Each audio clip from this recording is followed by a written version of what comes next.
Fritz Zilcken was a German writer and businessman.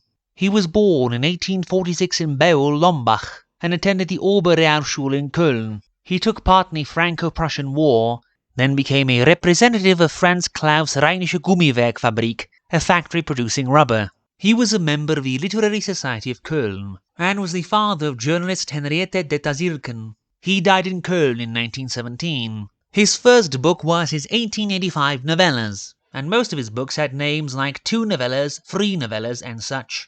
Titles were not his strong suit.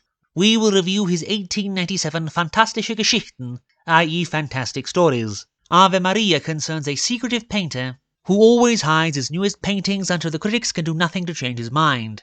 This time he drew a man on a boat holding on to and simultaneously repelling a mermaid climbing onto his boat. He then tells them the legend of Adelgunde, a nobleman's daughter of the time of the Hohenstaufen, who drove all the knights and cavaliers mad with love, before laughing in their faces.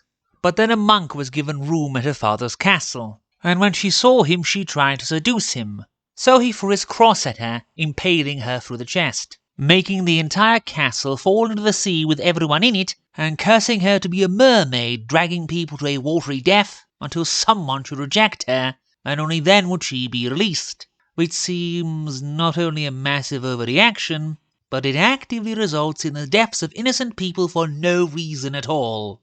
Then he said that one day he went out into the country, and was engaged in a stage play version of this legend, with the role of Adelgunde being taken over by a mysterious woman, who keeps rowing out onto the lake every night and bathing for hours. Then he sees her on the lake emerging from the water, fishtail and all, as she tries to drag him under. But he rejects her and she is found drowned the next day, with her things containing a priceless robe and gold coin from the time of the Hohenstaufen, with no one ever finding out who she was. The wood woman is a longish tale that the wind tells to an artist drawing a local church in the mountains.